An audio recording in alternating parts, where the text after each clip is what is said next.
Greetings to everyone out there in the NoDQ galaxy. Welcome to NoDQ Live here on NoDQ.com and the YouTube channel, youtube.com/AaronRift NoDQ. Quite the interesting end to Raw this week. A big twist. A lot of people talking. Perhaps the most interesting ending to Monday Night Raw in quite some time. Maybe the entire year for that matter. And an ending that I felt pretty much saved an overall boring, unnoteworthy edition of Monday Night Raw. This guy with a $2 super chat donation, Bob Lashley, Dean Seth, Elias Cesaro, champion over Reigns. So that's his opinion on that. Tom McCarthy with a $2 super chat donation, B team, go, go, go. So before I get to the Raw review, let me just say, if you're going to leave a super chat donation, which is very much appreciated, by the way, please stick to whatever the topic is. Otherwise, I'll just read your comment, but I will not elaborate on it any further. Let's go ahead and get started with the Raw review. I will, of course, talk about the big ending, which everyone's buzzing about in the chat room. Shout out to everybody watching live in the chat room, by the way. We already have 250 people watching live, and I suspect that number will go up because of the ending of this week's Raw. So here we go. Monday Night Raw, post-SummerSlam 2018 edition, live from Brooklyn, New York. Third straight night in Brooklyn at the Barclays Center. We had the big dog, Roman Reigns, come out to cut his victory celebration promo. The crowd, of course, did their "you suck" chants at him. He said he promised he would beat Brock Lesnar, and the crowd chanted, "You still suck." Reigns said he was going to be a fighting champion and he would defend the title on this show. Reigns added that he would defend the title against the guy that never got his rematch, which I do like. I like the fact that Reigns was scripted to say this and it was acknowledged. But of course there was the whole logic hole later, which I'll get to. But anyways, Roman said he would fight Finn Balor for the Universal title. Balor came out. Of course, he accepted the challenge. And then we had Constable Baron Corbin come out, and he was upset about the whole situation at SummerSlam having to face the demon Finn Balor. Corbin said he was going to fight the Fonz Finn Balor on this episode of Raw, and Balor would not be getting his opportunity. This led to Kurt Angle coming out and saying, no, Balor is in fact going to get his championship opportunity. And Kurt Angle made Constable Corbin versus Bob the Lash, aka Bobby Lashley. So Lashley versus Corbin was the first official match on Monday Night Raw. Decent match, but unfortunately the crowd did not care about either of these guys. The crowd was booing the match. They chanted boring. They chanted for Rusev Day. They just did not care about either of these guys, and I cannot really say I blame them. WWE has not done a very good job in building up Bobby Lashley since his return, and Corbin, while the Constable gimmick has been entertaining, let's face it, the guy was squashed at SummerSlam, so pretty much any heat he had went right out the window. Awesome JL94, $5 super chat donation. Hey Aaron, first time watching this live in 2 months. Love watching the show and keep up the great work. Thank you for that, Awesome JL94, much appreciated. And by the way, somebody in the chat room was like, Bob the Lash, WTF? Let me explain. The Bob is from when Roman Reigns called him Bob on Raw a few months ago. And then the Lash is because Lashley was coming out during the Elias segments and trying to do comedy and come up with all these one-liners like The Rock. So that's where the Lash came from. That's where Bob the Lash came from, for those of you wondering. So anyways, not much to this match other than the crowd just crapping on it. Bobby Lashley picked up the win. it appears like Corbin's he's completely fizzling out as a wrestler, and I'll get to this more later. It looks like he's going to be doing more of the authority figure role, and the wrestling is just going to be secondary for him at this point. So it pretty much looks like Corbin is done as far as being a credible mid to upper card superstar in WWE. Looks like those days are over. And speaking of guys that are pretty much done as far as being anything significant, I just wanted to mention this before I forget. No Jinder Mahal on this show. Former WWE champion Jinder Mahal, nowhere to be found. Also not on this show, Kevin Owens, after getting squashed by Braun Strowman at SummerSlam. So we had a backstage segment, Paul Heyman with Kurt Angle.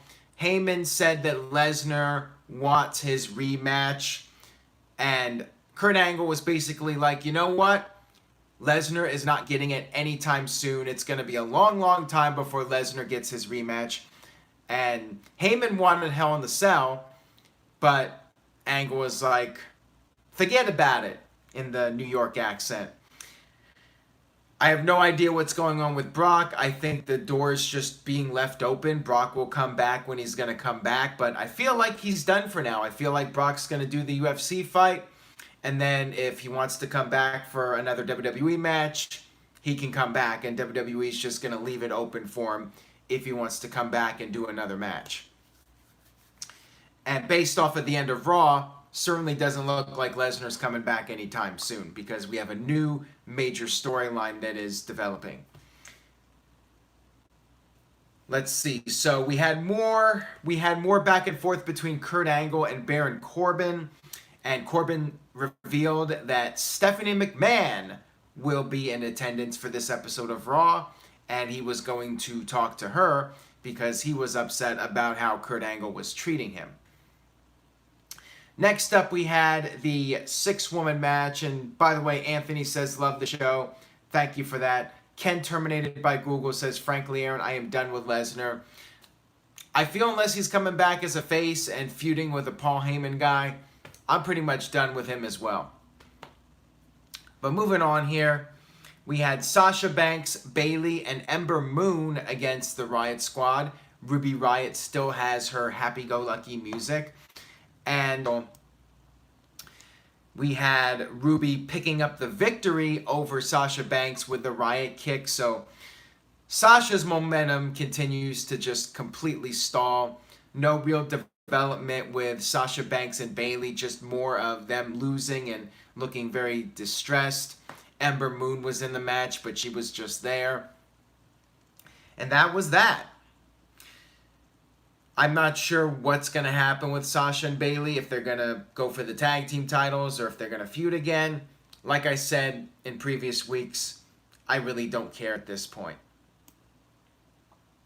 Next up, we had Triple H come out for a big promo. And I actually thought besides the end of the show, this was the most memorable thing on Raw. Triple H came out and he talked about how Vince made the deal for the Australia Super Show, and Vince called up Triple H, wanted Triple H to wrestle The Undertaker. Triple H was against it because they had the end of the era match back at WrestleMania 28, or 29, excuse me. No, it was 28.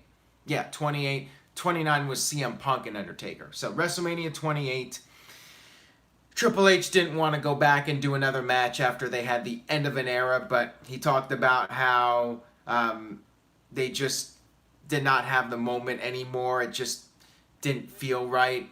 Shawn Michaels was gone. The streak ended. Triple H was wearing the suit, and he missed that era. He really had the itch to get back in the ring again, so he decided he was going to have a change of heart and accept the match for the Super Showdown, which will be early October. 2 big events in October, Super Showdown and Evolution. And this was a great promo. Hopefully Super Showdown will be a bigger deal than the Greatest Royal Rumble. Obviously WWE is doing this match to try and pack the 80,000 people into the stadium. Whether they succeed or not remains to be seen, but they're doing what they can to sell as many tickets as possible. So that's why they're doing the big legend versus legend match. Promo was great. Triple H, one of the best of all time. He just completely nailed this promo. Fantastic. Next up, we had Dean Mother Effin' Ambrose versus Dolph Record Scratch Ziggler. Ziggler still has the record scratch, and when he finally loses it, somebody that retweets me is going to get a free NoDQ.com t-shirt. Of their choice, by the way. And you could still pick up a NoDQ shirt. If you would like to support the website, go over to NoDQ.com/shirts. Pick up a NoDQ.com t-shirt. Great way to support the site. Cindy has been awesome. Cindy is going to all these indie events, repping the NoDQ shirt. And that's a great way you can promote it. Just go to an indie show, wear the NoDQ shirt. Advertises the site and the channel. And I very much appreciate it. But anyways, back to Dean Ambrose and Dolph Ziggler. We had Drew McIntyre at ringside. We had Seth Rollins at ringside. And pretty much the same situation storyline-wise as SummerSlam. McIntyre would try to interfere and Rollins would counteract him. And I like the finish. I like the transition into the Dirty Deeds for this match. I thought that looked pretty cool. Ambrose looked great, so he's definitely back in the zone again. And, you know, he seems refreshed, and that's always a positive. Sometimes taking time off can be a good thing, just to be able to recharge the batteries and change up the look, change up the moveset a little bit. Ambrose seemed a little fresh, and I think that that's a good thing. So sometimes the injury can be a blessing in disguise, and I'm not talking about blessing from the NoDQ group on Facebook. Next up, we had Elias coming out doing his song, talking about how his doctor warned him to stay away from Brooklyn. And then he was interrupted by Curt Hawkins. Yes, that Curt Hawkins. There's only one. 260 something and was 0 in 260, whatever the number is. He's the reverse Goldberg, the biggest losing streak in wrestling history, perhaps. I'm not even sure, but my guess is WWE will start billing it as the biggest losing streak of all time. Hawkins actually had a little bit of a backbone here and challenged Elias to a match. He had a little bit of ruthless aggression. We had the Elias versus Curt Hawkins match, and crowd was really into it. They were hoping maybe, just maybe, Curt would pull off the miracle victory. They even chanted, "You can do it." I enjoyed this. I was entertained by this match. I thought that this was fun. It's just a nice change of pace. It's not something we see every single week, which is why I liked it. Just changing things up a little bit. But in the end, Elias picked up the win, and it's back to the drawing board for Hawkins. I think Hawkins should win the night after WrestleMania 35 because the roof will just blow off when that happens. When he finally wins a match, I say do it the night after WrestleMania 35. As far as who should break the streak, who knows? Maybe have him beat somebody significant. That would be very entertaining. Addicted Chip with a $2 Super Chat donation. Super Showdown will be at 5 a.m. Eastern Time, LOL. Oh man, that's gonna suck. See, I want to do the live coverage of it, but man, am I really gonna get up at 2 a.m. Pacific Time to watch that? Shit. Nelson Moreno with a $2 Super Chat donation. Who do you think should break the streak? That I don't know. I couldn't tell you. Just as long as it's entertaining. I just think it should be done the night after WrestleMania 35. Next up here we had the Authors of Pain versus Titus Worldwide again. Yawn. I was bored with this. At least Authors won with the last chapter. Please just let this be over. have Authors of Pain move on to bigger and better things. Man, I'm just so tired of this feud. I wonder if Titus Worldwide is done now, because what else do you do with these guys? I really don't know. Next up, we had the celebration segment with Ronda Rousey being presented the Raw Women's Championship. All the women, including the Bella Twins, by the way. I'm sure Caitlyn was very happy about that. The Bella Twins were standing there on the apron with everyone else. Are they back? Were they just there because they were in town for SummerSlam weekend? Who knows, but one would think they're going to be part of Evolution coming up in October. We had Stephanie present the title to Ronda, but Stephanie was being her arrogant self and taking credit for everything, basically just mirroring real life, being the center of attention, just playing up on that, being the heel here.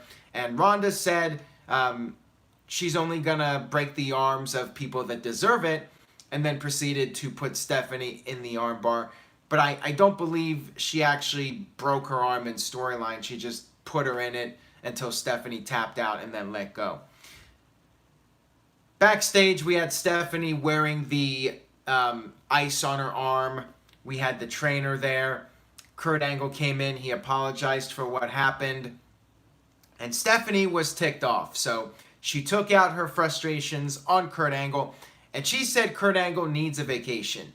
So Stephanie had Kurt Angle go home.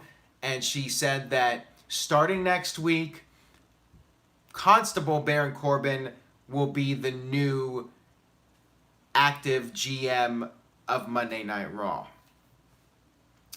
So, not sure what's going on here. Is Kurt Angle done? Or is this just going to be an angle? Will Kurt Angle wrestle again? Will he wrestle Baron Corbin? Who knows? It feels like they've been building up something between Angle and Corbin. So, maybe they will have a match. Or maybe Angle's just done. We'll have to wait and see what happens. Some people think Angle is stale. Kurapika07 says Kurt Angle was getting stale anyways. Word Life says Baron Corbin is GM of Raw. Yuck. And Chris hopes that maybe Angle comes back as a wrestler. I would think that at some point Angle will do another match, and it's just a matter of who he faces. Then we had Raw pretty much go into the gutter for a little bit here. We had Spirit Squad 2.0 come out, Bo Dallas and Curtis Axel, and we had not one but two singles matches. First we had Bo Dallas versus Scott Dawson. Crowd was doing the wave, which is funny because these same fans that are doing the wave, they're the ones that want to see the Revival get a big push, and then they crap on the Revival's match. Now, I really don't blame them with the way the Revival has been booked. After losing all these matches, losing last night at SummerSlam, can you really be that emotionally invested in these guys? It's difficult. So I can only blame the fans so much. And by the way, going back to Kurt Angle real quick, Kurt Angle tweeted something completely random, just a bunch of letters to Triple H, and everybody's making fun of him for that. We had Scott Dawson pick up the win over Bo Dallas, and then we had the other match after the commercial. We had Curtis Axel versus Dash Wilder. Dash picked up the victory, so the Revival won their singles matches against the B Team, but B Team got on the mic afterwards and said, you might have beaten us in singles matches, but you haven't beaten us in a tag team match. And that was the segment. So yeah, just filler. Boring stuff here, in my opinion. And then we had the main event. The big dog, Roman Reigns versus Finn Balor. Now, which Balor was it? TK with a $2 Super Chat donation. I actually hated the B Team chant more than Roman Reigns. Well, luckily, there was only like 10% of the audience doing the B Team chant in the first place. Ken terminated by Google with a $5 Super Chat donation. I know this is too early, but do you think her and Flair will face each other at Survivor Series or save the match until WrestleMania a la Brock versus Roman 2? I think you meant Brock versus Roman 10 or whatever at this point. I think they're going to do that match at WrestleMania, because that is the match that I feel WWE will actually put in the main event spot. I think that's the biggest match you can do with Ronda Rousey, her biggest opponent. So yeah, I think WWE will save it for WrestleMania. They will more than likely do the Horsewoman match at Survivor Series and go with that and save Ronda, if I can even say it. Rowdy Ronda Rousey. There we go. Versus Charlotte Flair at WrestleMania 35 in New York. Now, back to the main event. We had Finn Balor come out, and let's just paint the picture here. It's SummerSlam. It's Finn Balor versus a guy he's already beaten before, Constable Corbin. Finn Balor comes out as the Demon. It's a big match for him.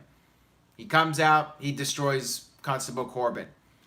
Here, on Monday Night Raw, Finn Balor, after 2 years, is finally getting his Universal Championship match. 2 years in the making.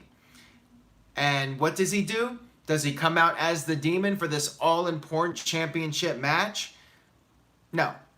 He comes out as the Fonz, smiling, and it's pretty much a dead giveaway. He's not winning the title. So because of that, I really could not get into this match. Technically, it was really good. They put on a really good match. The crowd was into it at times, but then they started getting bored with it. I think some of the fans realized Reigns was probably going to win. They were doing the wave. They were getting distracted by fans in the crowd. They did an a-hole chant. Apparently somebody got kicked out. Apparently somebody tried to use a beach ball. The usual stuff that you might see in a Roman Reigns match. But I will say it was a pretty good match overall, if you just ignore the overall predictability of it. See, if Balor came out as the Demon, then I think people would have been more emotionally invested in the match. Just my opinion, though. And yeah, they could save it for a pay-per-view, but I think it's highly unlikely. I feel like they're not going to do it. Curtis says, dude, let's see you apply the body paint that quickly. Well, in kayfabe, he should be able to do it immediately. I mean, I think, I don't know. In my opinion, I think, yeah, I guess because it was impromptu, I suppose you can use that as an excuse, whatever. But yeah, I did think the match was fine. We had Braun Strowman come out as Reigns was about to finish off Balor. So Strowman came out for the distraction, and I guess this was a little tease to make people think maybe Balor would actually beat Reigns. But no, despite the distraction, Roman Reigns still won with the spear. So I actually thought this was worse. Reigns should have just flat out beaten Balor. Having Strowman come out for the distraction and then Balor still loses just totally writes off Balor as a geek, mid-card for life loser. I'm sorry, but this pretty much just made Balor look like a complete joke, in my opinion. Should have just been straight Reigns pins Balor. Balor gives it the old college try, a very game Finn Balor, yada, yada, yada. I think having him have the distraction advantage and still losing just kills him off. And of course he can do the demon gimmick at some point, but yeah. At least he got his rematch, as Eddie Smith puts it. So, Strowman, and here's the thing about Strowman too. So, Braun Strowman did a promo, and once again he states he doesn't want to take advantage of somebody behind their back. So, he's announcing he's going to cash in again. The problem with this is that he's still coming out and trying to cash in on a guy that just fought a grueling match. I mean, come on now. It just doesn't make sense. Strowman should come out and just immediately go out there and be part of the match from the beginning when Roman Reigns is fresh. If you're going to do it the right way, that's the right way.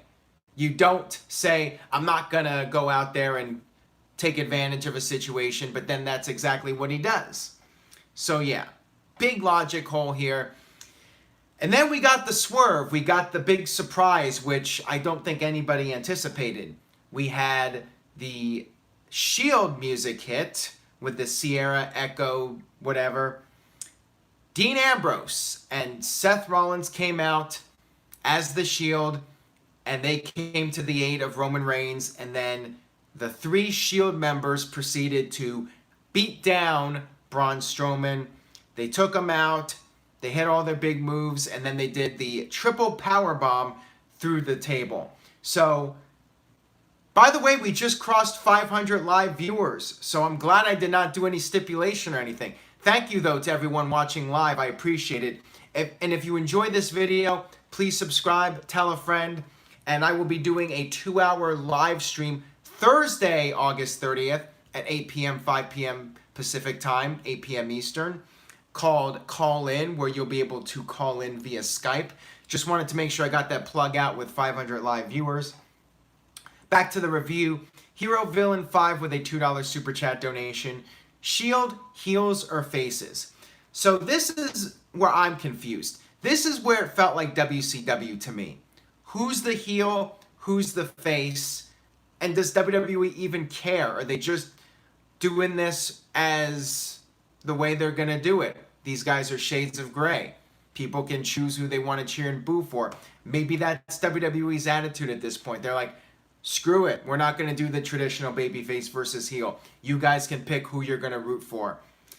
It doesn't really make sense to me who the good guy is and who the bad guy is, because Strowman came out and he was trying to take advantage of a weakened Roman Reigns. That's a heelish thing to do. So Roman had his friends come out, although who knows if in the storyline Reigns had planned this out with them. Perhaps there'll be a follow-up. Maybe there won't be a follow-up. But Rollins and Ambrose came out to help Roman Reigns and prevent him from basically getting screwed out of the title. But then the 3 guys beating down on one guy, it's a gang mentality. It's a heel thing to do. So yeah, not really clear who the good guy is or who the bad guy is. Feels like they're just shades of gray. It is very confusing. Feels like something out of WCW, like I said. But it was a very entertaining ending to Raw, I will say that. Kayfabe Candy Ass says, I'm not a fan of shades of gray. I like my good guys and bad guys. As do I. I do like the traditional babyface versus heel, but we are in a different era now, and even when WWE tries to do it straight with traditional good guys and bad guys, the fans still do whatever they want. I miss a good old-fashioned heel that offends people and just pushes the envelope, and we really don't have that anymore, and I think it's a real shame. Braun Strowman did not officially cash in Money in the Bank, though. It's the same situation where the announcer, JoJo, says he's cashing it in, but the bell never rang, so it technically was never cashed in. It looks like we're going to see Strowman and Roman Reigns feuding now. I have no idea what's going on with Kevin Owens. Originally, it was booked to be Owens versus Reigns at Hell in a Cell, but of course, card subject to change. Ken terminated by Google with a $5 super chat donation. I asked my super cat. Wow, I got cats on the brain here. He says, I asked my super chat question because a Lynch and Flair started their feud and because Raw and SmackDown's women's champions will face each other at Survivor Series. Not necessarily. I mean, they did it last year with the Raw and SmackDown champions facing each other. Doesn't mean they're going to do the same thing this year. And they might do the horsewoman match instead so they can tease Ronda Rousey versus Charlotte. Both champions are captaining their teams, and maybe have them interact, or maybe have them not even touch at all. Who knows? Anyways, regarding Raw and my feeling on the show, I thought the ending angle was good. I did like it. Caitlin with the $2 super chat donation. Thank you, Caitlin. What do you think they'll do with Ziggler now? Solid question there. I mean, like I said, card subject to change for Hell in a Cell.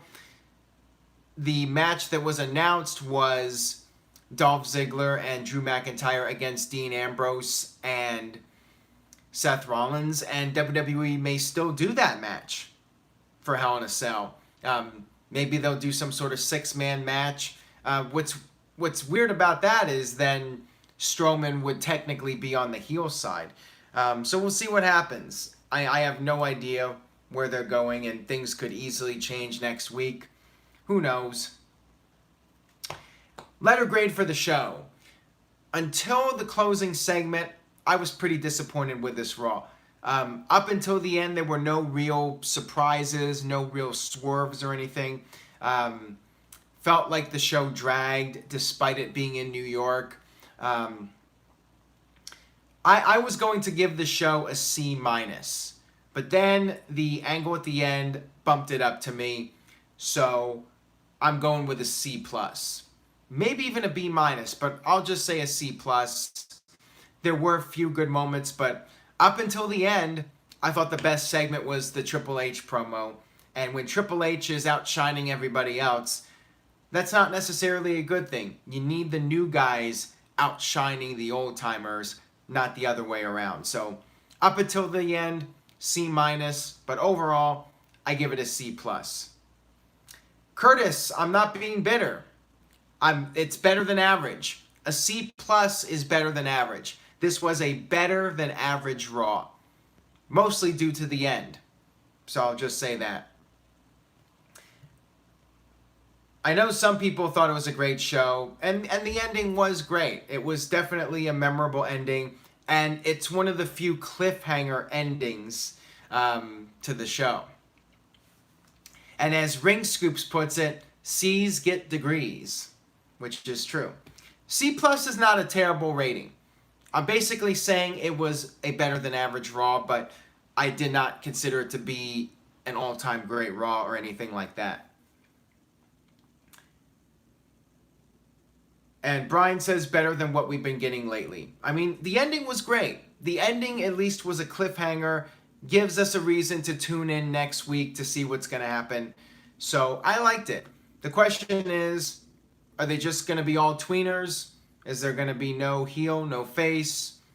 What's going to happen? What do you guys think? Leave a comment. Let me know. Head over to NoDQ.com. Post a comment on the posts on NoDQ.com. And that'll go ahead. That'll wrap it up for this edition of NoDQ Live. I will be back tomorrow night for another edition. I will cover SmackDown Live. They're building up a huge show tomorrow night. Man, I'm getting tired here. Tomorrow night SmackDown, they have several segments planned. They're doing the rematch, the Bludgeon Brothers against the New Day in a NoDQ match. So I'm definitely interested in that, unless, of course, we get a count out in the NoDQ match, which is certainly possible. Also, Randy Orton versus Jeff Hardy. It's going to be a loaded SmackDown, so tune in tomorrow night. I will be back after SmackDown Live for another edition of NoDQ Live. And on that note, I will see you guys next time.